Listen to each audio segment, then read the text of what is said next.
All right, so why do we use concept development training? This is why we don't use it. This is why we use it. We use it so you don't freeze up on the court, and we use it so you don't get down on yourself if you miss a shot or you make a bad play or you make a bad pass. That's why we use it. Because if you make a bad shot, if you make a bad pass, if you make a bad play, that'll get inside your mental, and then it'll cause you to be down on yourself. And with that, you don't want that while you're playing a game, right? So if you don't want that while you're playing a game, that's why we use it. So yeah, in this module, we're just going to be talking about why we use it. I'm going to be explaining like why we use it. So for example, if you're the Lakers, right, and you're LeBron James, and he misses a wide open layup on a fast break, what would be his best option? Would it be to get down on himself and play bad, or would it be to give himself grace and continue to go and make a better and make the layup? So that's what I'm saying. Like, that's why we use this. That's why our standard, why your standard, if I may, should be a concept in which you train as being an athlete. So that you can keep your mental correct, you can keep your heart correct, and no matter what happens on the floor, you'll be able to stay locked in and make and get a W for your team. And what it does is, I didn't mention this before, but concept development training, what it does is, why do we use it? We use it because you want a package of moves every time you step on the floor.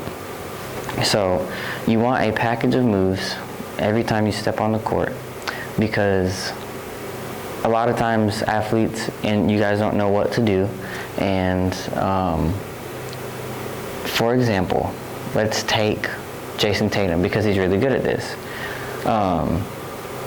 If you are a point guard and you want to, and your role on the team is to make good passes, run the plays, and shoot the ball. Jason Tatum isn't a point guard, but he runs the point sometimes. Like, he'll bring the ball up sometimes. So, for example, if you have him bring the ball up, what you would want him to be able to do is to stay in a mental state that is going to be good for him and the team. So he has 3 packages. For example, he has a go-to move every time. It's a like between the legs crossover, and there's like a side step to a 3.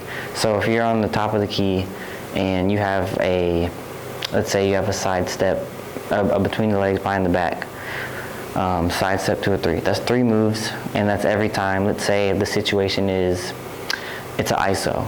So every time you step on that court and you are in an ISO position, you'll go to the between the legs, behind the back, behind the back, and then you'll do a step back to a 3. So that's what I'm saying. Even if you make it or miss it, every time you have an ISO opportunity, that's your go-to. That's why we use this, because so we can stay locked in mentally, regardless if we make it or miss it. Because again, basketball is also a game of chance, and because it's a game of chance, the way to stay locked in is to be in a systematic routine that's going to keep you from not succeeding and not giving yourself grace. So that's why we use it. Appreciate you guys for staying tuned. Thank you guys for just staying with me in this long journey. And I have another course actually, and it's about how to translate skills from practice to games. And I don't know if you got that already, but it's in conjunction with this, and it'll help you just learn a lot more in depth about just athletes, how to succeed, and how to succeed rightly. Because I've seen it many times. I train a lot of athletes. I've been around NBA players, NCAA players, all the things. So, yeah.